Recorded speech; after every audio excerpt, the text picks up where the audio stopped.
તો આજે એક પોઝિટિવ સ્ટોરી આપણે કરી. અમદાવાદના અંદર એક મુકેશ બાવીસી ડૉક્ટર સાહેબ છે, જે કેન્સરના સ્પેશિયાલિસ્ટ છે અને કદાચ ભારતના સૌપ્રથમ પહેલા કેન્સરના સ્ત્રી રોગના ડૉક્ટર હતા. એને એક કિસ્સો થોડાક ટાઈમ પહેલા એને શેર કર્યો હતો એક બ્રોડકાસ્ટમાં કે માણસનું મનોબળ મજબૂત હોય, આત્મવિશ્વાસ મજબૂત હોય તો એનો બેનિફિટ કેટલો મળે. મારે ત્યાં એક પેશન્ટ આવ્યું હતું, જે એક બેન હતા જેની ઉંમર 22-25 વર્ષની આસપાસ હશે અને બેનને કેન્સર હતું. એટલે એના સગા સંબંધીઓ લઈને આવ્યા હતા રાજસ્થાનથી અને અહીં લઈને આવ્યા એટલે ચેકઅપ કર્યું. એટલે જે ડૉક્ટર એને મારી પાસે મોકલેલા હતા એ ડૉક્ટરે એમ કીધું જો સર કરી દે તો ઠીક છે, નહીંતર કોઈ બીજું કરી શકશે નહીં. મેં ચેકઅપ કર્યું, જોયું ને એના રૂમમાં. પછી એના સગાને મેં મારી ઓફિસમાં બોલાવ્યા અને કે મેં એના એટલી વાત કરી કે કેન્સરનું પ્રમાણ વધી ગયું છે અને ઘણું બધી ફેલાઈ ગયેલું છે. કદાચ કે મને તો એવું લાગ્યું કે કદાચ આ બેન ઘરે પણ ન પહોંચે.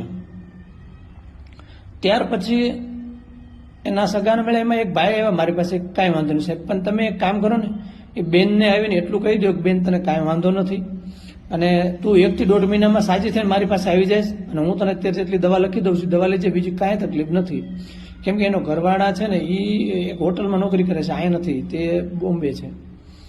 એટલે મને એમ થયું એઝ એ પ્રોફેશનલ કે મારે ખોટું તો ન બોલવું જોઈએ, પણ માનવતાની દ્રષ્ટિએ ઠીક ચાલો એવું કરીએ. એટલે મેં એને કીધું કે જો તમને જે મેં દવા આપી દીધી છે બેટા, એ એકદમ કમ્પ્લીટ આપી દીધી છે અને તને કાંઈ વાંધો નથી અને 1-1.5 મહિનામાં તું સાજી થઈને મારી પાસે આવીશ. એટલે તું જરી ચિંતા ન કરતી, ખાવા પીવામાં ધ્યાન આપજે.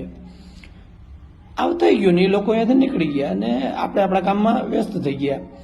બન્યું એવું કે 1.5 મહિના પછી બેન મારી પાસે આવ્યા અને એને એમ કીધું કે સાહેબ મને સારું થઈ ગયું. એટલે પહેલાં તો મને આજ કોઈ એ વાત ન લાગ્યો કે આ શક્ય કેવી રીતના બન્યું.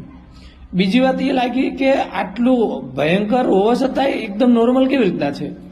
એટલે અમે ત્યાર પછી એના રિપોર્ટને બધું કર્યું. તમે માનવામાં નહીં આવે કે એને 99% સારું થઈ ગયું હતું, કે જેને અમે એવું વિચારી લીધું હતું કે આ કદાચ ન જીવી શકે, એ વ્યક્તિ જીવિત છે, હયાત છે અને છે.